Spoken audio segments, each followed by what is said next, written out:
दोस्तों, सामने निकल कर आ रही एक लेटेस्ट अपडेट के मुताबिक भूटान सरकार ने इलेक्शन में ये बात साबित कर दी कि अब भूटान के अंदर चीन को समर्थन करने वाली पॉलिसी बिल्कुल भी नहीं चलने वाली।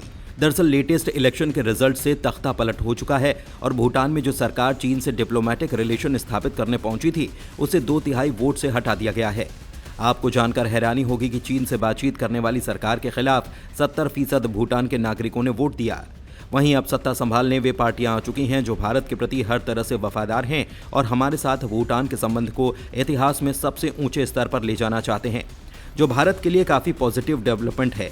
बता दें कि आज से कुछ समय पहले भूटान की पिछली सरकार जो अभी हार चुकी है, उसके लीडर्स ने अचानक से फैसला लिया कि वो भारत को साइड करते हुए अपनी सभी ज़मीनी विवाद हल करने के लिए चीन से खुद बातचीत करेंगे। द्विपक्षीय बातचीत से इस तरह की खबरें भी निकलकर सामने आ रही थी कि भूटान भारत के सभी इंटरेस्ट को इग्नोर करते हुए डोकलाम चीन को देने के लिए तैयार है।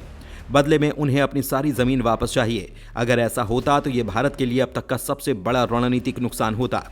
लेकिन इस तरह की कोई खबर सच बनकर सामने आए या भूटान और चीन के बीच में डिप्लोमेटिक रिलेशन स्थापित हों, उससे ठीक पहले भूटान के नागरिकों ने दिखा दिया कि वो प्रो चाइना गवर्नमेंट और बौद्ध धर्म के विरोध देश के साथ बात करने वाली सरकार का समर्थन बिल्कुल भी नहीं करेंगे और ये भारत के लिए काफ़ी बड़ी जीत है।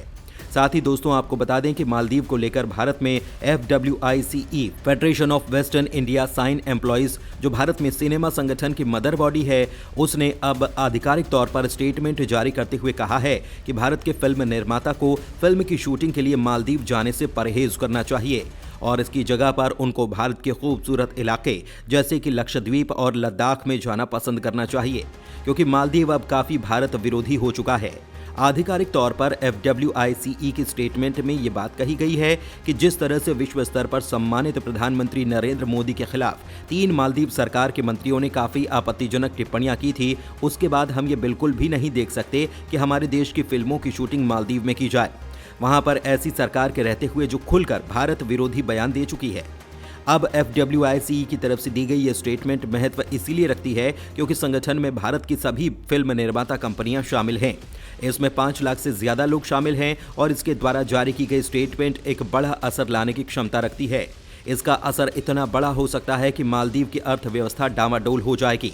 बता दें कि मालदीव में रेवेन्यू का सबसे बड़ा सोर्स टूरिज्म है। एक छोटा सा द्वीप होने की वजह से मालदीव में ना ही कोई बड़ी इंडस्ट्री है और ना ही सर्विस सेक्टर, जिसकी वजह से मालदीव टूरिज्म पर ही भरोसा करता है। पहले ही भारत के खिलाफ दिए गए अपने बयान और भारत विरोधी पॉलिसी की वजह से भारतीयों ने हजारों की संख्या में मालदीव में होटल और फ्लाइट की टिकट को कैंसिल कर दिया। वहीं अब अगर भारतीय फिल्म निर्माता भी मालदीव में शूटिंग के लिए नहीं जाएंगे तो इससे मालदीव की अर्थव्यवस्था को लाखों डॉलर का नुकसान एक ही झटके में हो सकता है। बता दें कि FWICE की तरफ से यह बड़ी स्टेटमेंट एक ऐसे समय पर सामने आई जब मालदीव के राष्ट्रपति चीन जाकर चीन के साथ काफ़ी बड़े समझौते करते हैं और भारत विरोधी बयान भी देते हैं। ऐसे में ये कहना गलत नहीं होगा कि अब न सिर्फ भारतीय जनता बल्कि हमारे देश में बॉलीवुड और दूसरे इंडस्ट्रियल संगठन भी साथ मिलकर देश की एकता को दर्शा रहे हैं, जो कि एक भारतीय के तौर पर हमें गर्व की बात है। क्योंकि राजनीति और कूटनीति अपनी जगह पर, लेकिन हमें देश और अपने प्रधानमंत्री के सम्मान के साथ कोई भी समझौता नहीं करना चाहिए।